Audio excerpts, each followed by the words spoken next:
What's up, fight fans? Thank you as always for passing by the channel. It's that time of the year where obviously the end of the year, all the major boxing events have now happened. We've now closed the lid on 2018, so you start thinking of things like your fighter of the year, trainer, prospect, fight card of the year.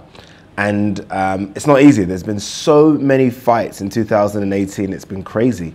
Like, I can't think of a year where there's been so many events going on. Like, not just in the US or the UK, which obviously are the two biggest sort of boxing hotbeds, but even in Asia, there's been so many big fights in Asia as well.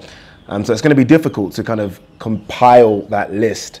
And it's going to take me some time. So I'm definitely going to, from today onwards, going to start really going back and looking at some of the big fights of the year and some of the fights that have gone under the radar, which were very, very good as well. Fight of the year is the one that everyone looks out for, right? Who is your fighter of the year? And there has been a number of good candidates this year. I think the standout one, obviously, is Alexander Usyk. I think he's had a tremendous year. It's almost been a breakthrough year for him. If you are a hardcore boxing fan, you would have known who he was before this year.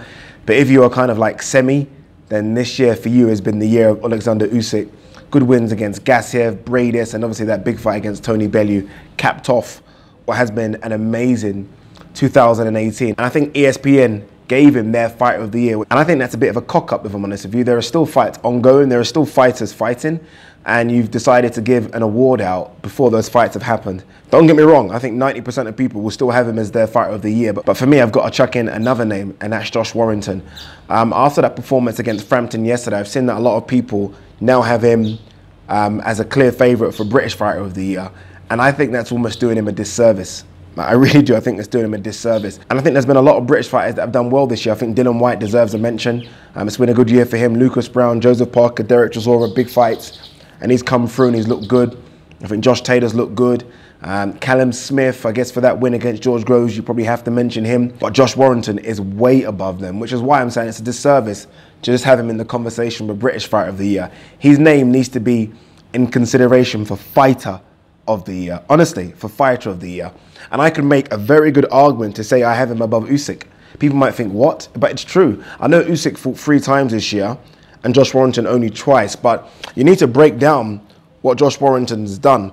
Usyk, in all of those fights, Bradis, Gassiev and Bellew, was favourite in all of them. They were tough fights, don't get me wrong. Gassiev was a lot closer in terms of the betting odds, but he was a favourite in all of them.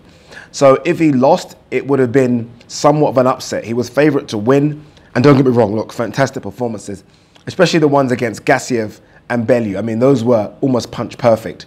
Bradis was a tough fight, but Gassiev and Bellew were fantastic performances, breakout performances, and I think he looked spectacular in both of those. But again, he was favourite in all of those fights. Josh Warrington was underdog in both fights. Josh Warrington was fighting 2 guys. At the time, Lee Selby, IBF champion. A lot of people were talking about Lee Selby going on to do good things against the elite of the division. A lot of people were already writing the book for Lee Selby versus Carl Frampton. He destroyed Lee Selby. And that's hard for me to say because I'm a huge Lee Selby fan. And I thought Lee Selby was going to annihilate him. I actually thought it was going to be so one-sided. It was a joke, and it was the complete reverse of what I thought. I was like, okay, you done it against Lee Selby. You was at home. It was almost like a home advantage. You had all the Leeds fans in there. What can you do against Carl Frampton? What can you do against the guy that a lot of people said is the 3rd, 2nd or 4th best featherweight in the world? Destroyed him. He ran through him again. He ran through him again. And the thing is, against Carl Frampton, again, he was underdog. So these are 2 fights where he's come in as underdog against world-class fighters here. Let's not beat around the bush. Frampton and Selby are world-class. And he's dominated both, like dominated from start to finish. Against Selby, you could probably only give Selby 2 rounds, right? 2 rounds. Against Frampton, maybe give Frampton 3 rounds. He destroyed both. He was the underdog in both, and he destroyed both. Warrington's name needs to be in consideration for fighter of the year, not British fighter of the year. That's, to me, is like done already. He's done that already for fighter of the year. And again, I can make a very good case for him being above Alexander Usyk in fighter of the year. I don't think he's got the world recognition. Right? I don't think if you mention Warrington's name in the US, people will know who he is. And I guess Usyk, probably people do know who Usyk is because of the Olympic background and the other amateur standout things he done. But Josh Warrington has put in 2 performances there that no one expected. He was underdog in both. And he came through and looked spectacular in both.